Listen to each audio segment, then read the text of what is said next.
I'm Jessica Kim, and we're Apparel Intelligence, and we're going to talk to you guys about apparel tech and global sustainability. And just a little bit about myself before we get started.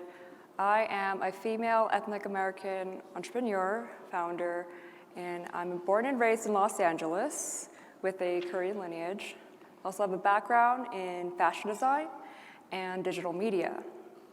Some of the clients that I've worked with include Lucasfilm, Art Directors Guild, and Clo3D. And I want to introduce by giving you an idea about a process. This is a case study, short video, about how we combine digital media technology with new fashion tech and how that advances sustainability. So.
So we're going to get into explaining all of that in a bit.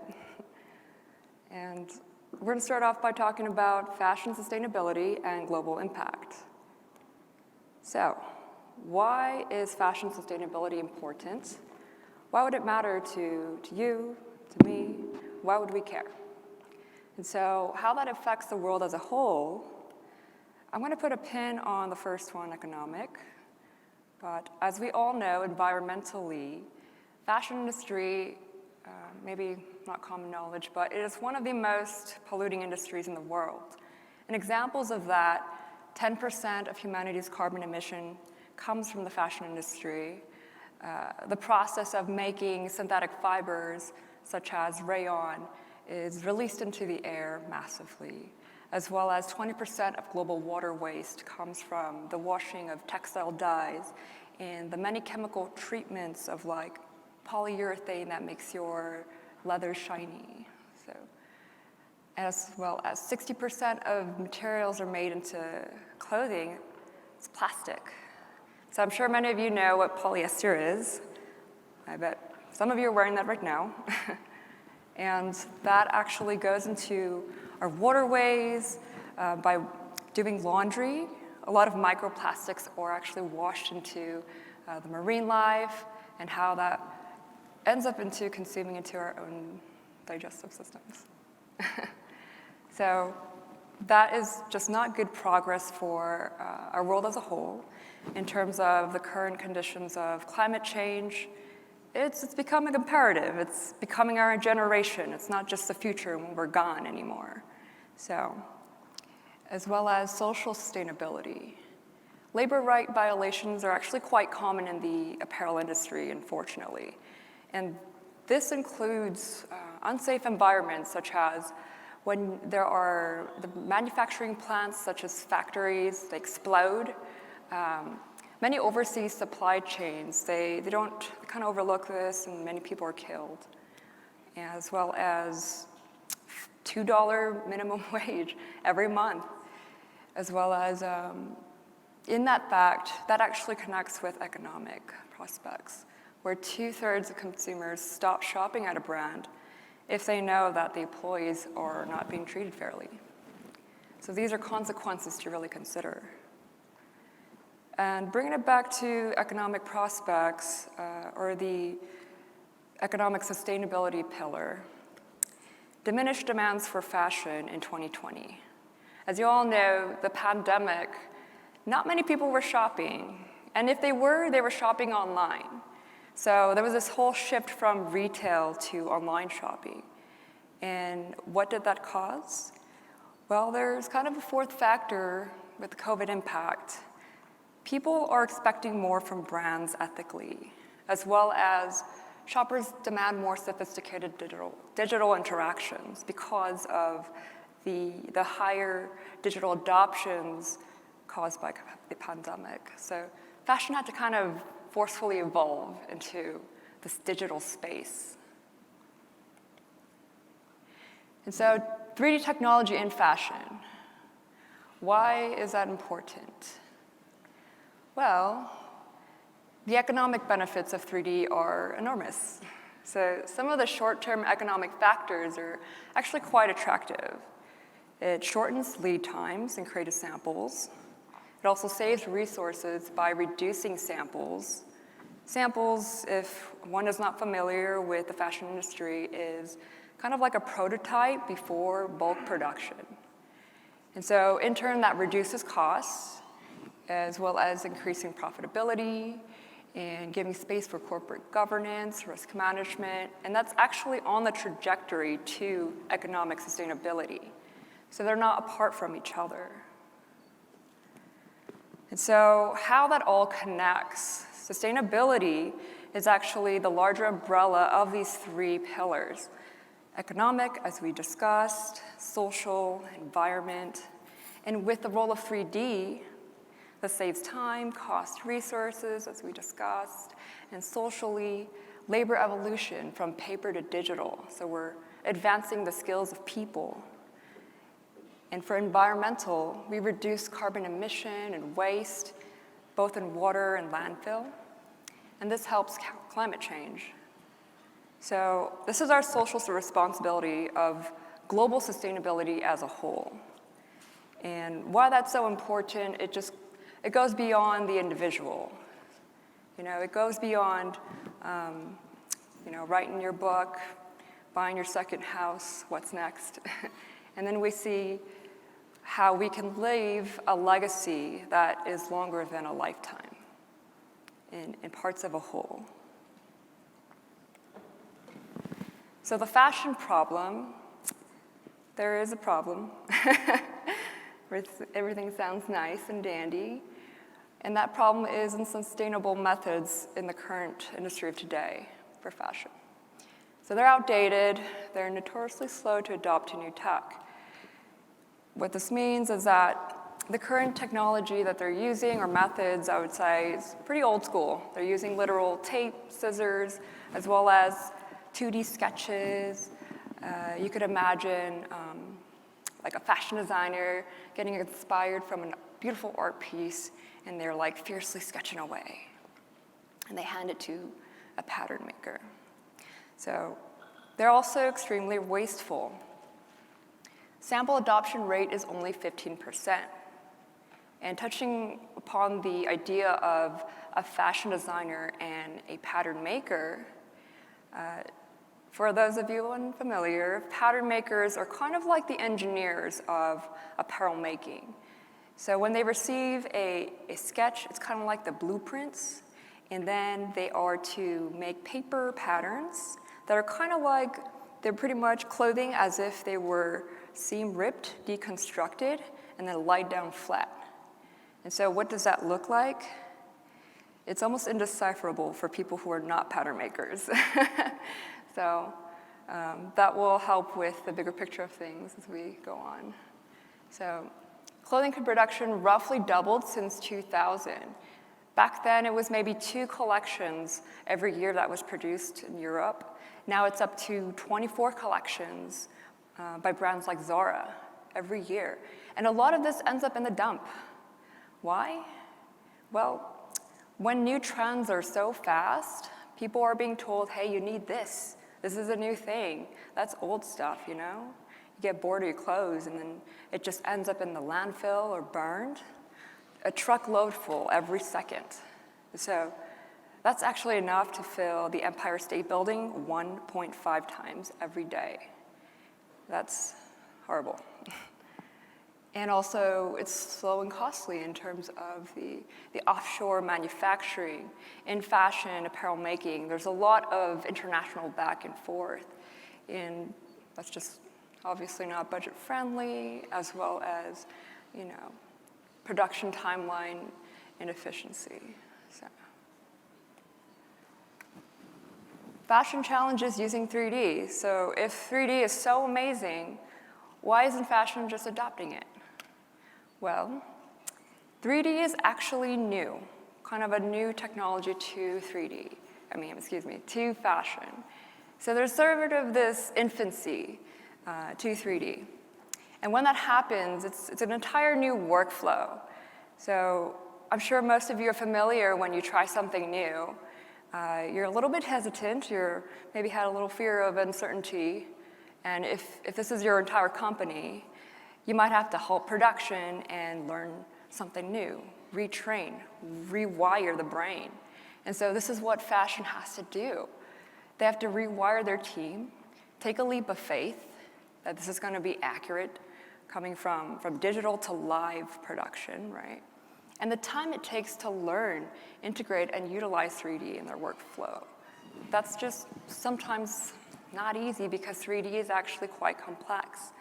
There was a huge technological jump for fashion when they went from sketching on paper to 2D vectors, which are like line drawings on the computer using Adobe Illustrator, for example. So that was a huge jump for them. So 3D is just more perspectives as well as just more buttons. So you can imagine this is real challenges for the industry. So what is the solution? It's an integrated solution. And what that means is bridging synergy between two seemingly different worlds that are actually quite similar. So these two worlds are digital media technology as well as the new fashion tech. For digital media technology, that is regarded as the most advanced visual 3D technology because it is the industry where it is the entertainment. So that sector, it umbrellas feature films, TV, commercials, games. So if, for example, if you think of Marvel movies and you look at Robert Downey Jr.'s face in Iron Man, sometimes that is not his real face, actually. It's completely CG. But you would never know that, right? Because that's just the advancement of CGI of today. So when you combine that with the new fashion technology, this is where it gets revolutionary because fashion technology such as Clo 3D, it has matured to a point, for one fact, to a place where it has become usable and integrated with other software from these digital media sectors. And what's so revolutionary or groundbreaking about the software is that it's 3D in real time, which means that it happens at the same time, instantaneously, as pattern making. So, and this is digital as well. So you go from paper patterns, as we discussed, to the computer where it's that 2D vector. But when you're making those 2D vectors and those abstract Lego pieces shapes, it's simultaneously simulating in 3D, and you see what you're designing. So there's like 3D samples, and instead of guessing, oh, how's this gonna turn out, from a 2D sketch to a 3D, live sculpture, right? Clothing is essentially a sculpture. That is just amazing, it's mind-blowing. So it saves time, cost, and all that we discussed. So what are the benefits? So there are many benefits, and these are some of the highlights. So speed, as we discussed, where you can see what you're designing in 3D as you're creating patterns, as well as 3D fitting. This is accuracy and true-to-life measurements. So here's a big concept. In anything you see on the screen from movies, TV, if you look at Godzilla, it's actually in a 3D model, it's very small. And for clothes or anything that's produced in reality, it has to adhere to physical properties And so the true-to-life measurements is actually quite larger. So that accuracy is super important if you are planning to produce that, especially massively. And the ability to reuse 3D models, so infinitely, because they're digital assets. And you could tweak, you could modify certain designs that you've done before, use them as base models, as well as digital sell-ins. So you can sell to your B2B wholesale partners without a physical sample. So that's very powerful. This is a process with 3D of apparel making, and I just want to give you an idea of how much faster that would be. So we start by using 3D cloth simulation. You speak designs, you see in 3D, and then you're adopting previous designs. And then you send it off to your clients, and they're like, okay, well, can we make some modifications here? You make those adjustments, and then you do it without a physical sample, where that's originally how it's done. And then you send it off to 3D fitting, which eliminates multiple fit samples, which is like sizing, as well as live fit models. Then you pass it on to get it sewn, you wash it, you send out the samples, and then the hit rate becomes higher. And then overall, there's a faster approval process by eliminating certain other processes, such as paper pattern making, by combining them with designing. And this is a case study that was done by the clothing company Mango. And they're speaking from Close Summit of 2021. And this was done by taking several digital avatars that corresponded with actual live different body types. And with those measurements, they concluded this conclusion can help their online sales team give better size recommendations, as well as reducing the amount of customer returns. This is a case study that's done by denim company Zamira. So this is a quick lead time model of their process creating a collection with the use of 3D and without. So as you can see, the top line is without 3D, about 110 days. And then the second line is in the process of integrating 3D. So this is right now. And that shaves off about like 30 days. And the last line is their goals. At the end of implementation of their 3D training, they're hoping to get down to 45 days. And this is the first ever digital sell-in, also a study done by Mango. And it's the first time they created styles that were sold without a physical sample to their franchise partners. So that's a big idea to wrap around. You just, before you make it, your customers buy. So about Apparel Intelligence, about us as a company, who we are. Our purpose is that we provide 3D services to apparel brands that combine these digital technologies, the most advanced, as well as the new fashion technologies. And as we create the synergy bridge, we are to save time, budget, resources, as well as advancing apparel technology as a whole. So our mission is to create that synergy bridge between digital and fashion tech. And our vision is to ultimately impact global sustainability and climate change as a whole. And this is our executive team. And I'm going to pass it on to our Emmy Award-winning Chief Creative Officer and co-founder, Robin Rosella.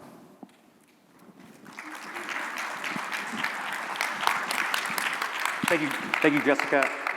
I wanted to quickly speak about why our team was assembled, and it's important to understand the range and backgrounds and technological backgrounds of our team. So our backgrounds range from everything from digital media, which includes VFX and motion graphics, to fashion design, concept design, engineering, market research, machine learning, and artificial intelligence. It was important that our team, our core team, had a variety of different backgrounds because our digital pipeline, it was necessary to have this background to create this overall structure. These are a few of the past clients that our team has worked with. apparel companies such as Nike and Under Armour, tech giants such as Apple, Netflix, and General Electric. We've also worked with studios such as Disney and Lucasfilm, and it was important that we took all those different types of companies and understanding of their pipelines to integrate into ours. Our origin and base location was important as well, just because Hollywood, as most of you know, is kind of the cradle to visual effects and special effects, and developing technology for movie development and just overall graphic development. Los Angeles, as we know, is not just one of the epicenters, but one of the main epicenters for growing trends in fashion. And having the two unique cities so closely intertwined was important in a sense of being a base location where we can merge those in synergy. Now, Jessica talked previously about our solutions and services. And I wanted to go into those just a little bit more deeper to understand, why each of these particular areas are important in overall sustainability. 3D digital prototyping, digital to physical sample, photoreal digital renders, and motion media, or otherwise known as motion graphics. So what is 3D digital prototyping? Well, it's the first step in sustainability. It's the first step that the apparel industry needs to take. Why? Because as she explained earlier, all the waste of sample after sample, making adjustments on a model, throwing that out, that all leads to fabric waste. When we do things digitally, we are eliminating all that waste, and we can make a much more accurate fit because we can do more iterations. Secondly, another big thing, and this is important as we move into the new age of technology, is we are creating digital assets for our clients, something that they can archive and use and modify for newer seasons if need be, rather than reconstructing older garments. As you can see here, this is one of our case studies. On the left is our digital prototype model, and on the right is our physical sample. You could almost see the fidelity between the two from start to finish. This was our end-to-end product. Digital to physical samples. Let's be honest, clothes are meant to be worn. How they feel on you, how they drape on you, that is the number one thing.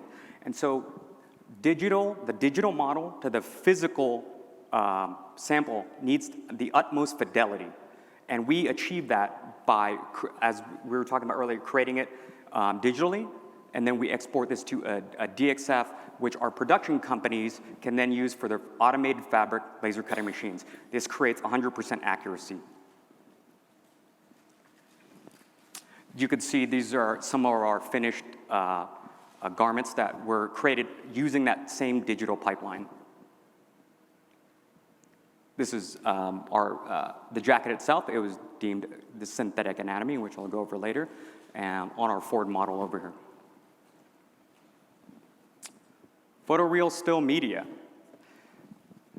So what is the importance of having digital renders and photoreal renders? Well, clients can see their product even before it hits the end of the production line. That's really important. Also, it creates advertising and marketing solutions where we can create campaigns without even hiring models, photographers, stylists. We can also update previous campaigns that may have been shot and do digital replacements. Now, I have over 15 years in the digital automotive industry, and most cars you see are not the current model. They have been digitally replaced.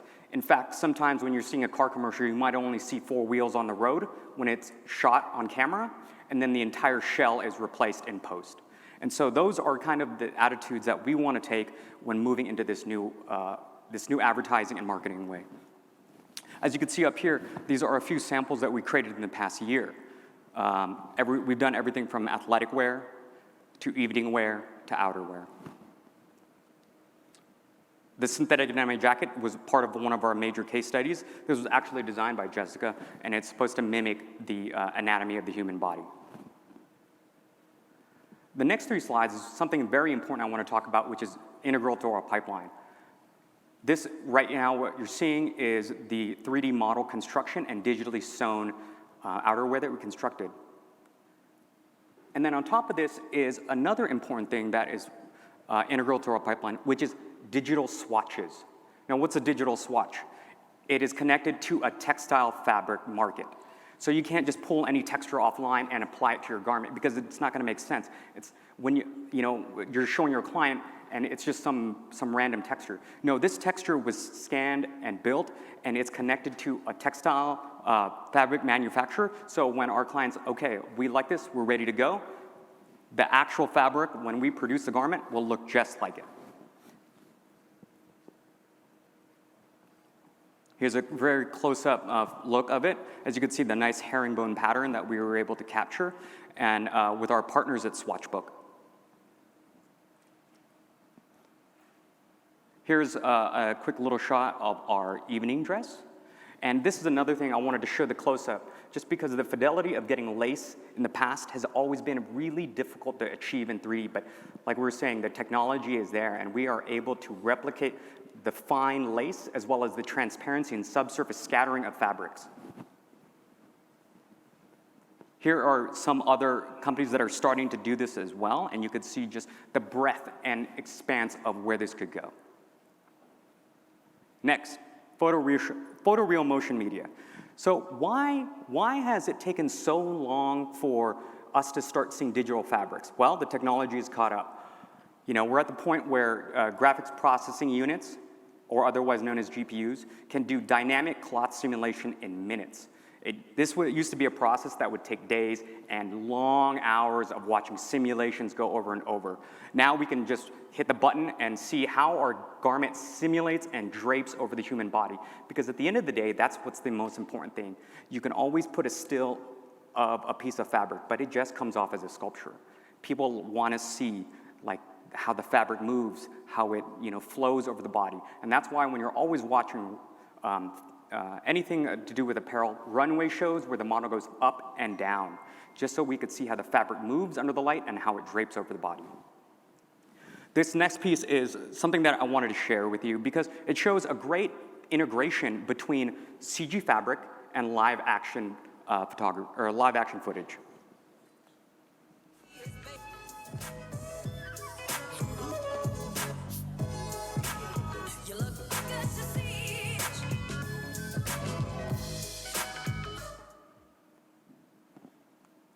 Why else would we do motion media? Because we're also capturing things that traditional cinematic camera techniques cannot get in real life.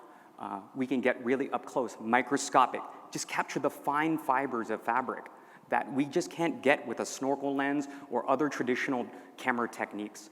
This is one spot that I would love to show, which captures a lot of that, and it's a full CG spot.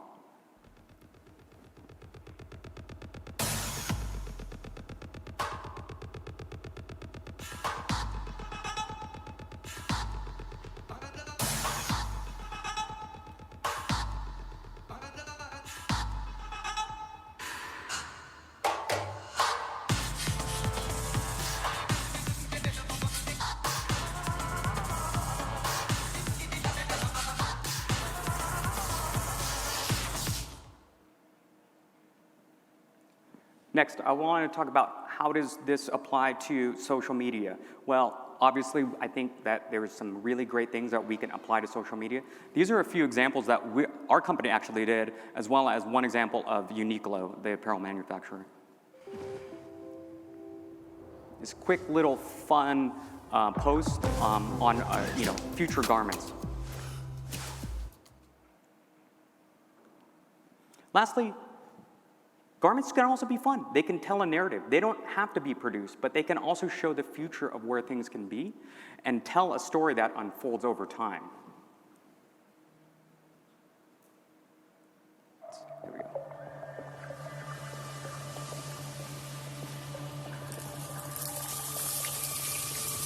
What I love about this is that it becomes very organic and it unfolds, and it tells much more, a deeper story than just the garment itself.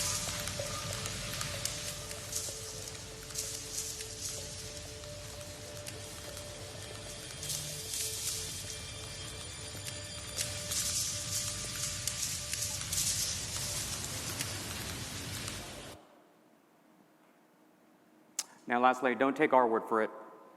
There's many companies currently that are moving towards this direction.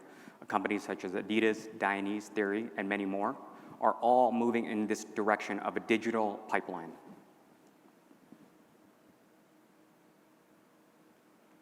Lastly, where is this all going? What are the next steps? What you see is currently happening, but where can we go with this? This is a study actually done by Zamir as well, and this is something that they're moving towards, which is B2B virtual showrooms. Now, in the past, you would pack up all your samples, fly to your client, set it all up, show them how this was done, or show them the samples. You would get feedback, and then do it again later. But now we're at the point where maybe it's an AR experience that perhaps you can show your clients in a 24/7 space where you can get communication and feedback right away through iPhones, tablets, where they can physically see their samples whenever they would like to. And lastly, this is the most exciting part for us, and this is something that as our company is moving towards as well, which is real-time AR fitting apps. So, like I said earlier, it's easy to project a still image onto a still photo, but how do we show real fabrics moving over bodies? That's where we need to be, and that's the place that we're, as a company, are going, and that's what we're exploring. Usages of LiDAR and game engines to do real-time tracking through phones. On the right, you could see the raw footage of captured, and then on the left is the digital garment tracking with the model.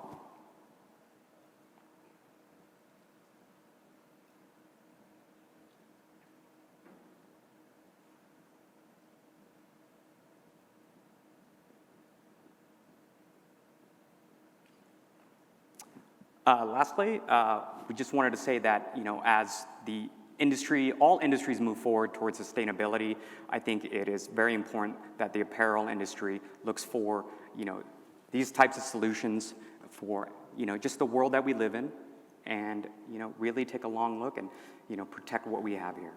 I just want to say thank you, and me and Jessica will be around if you guys have any questions. Thank you.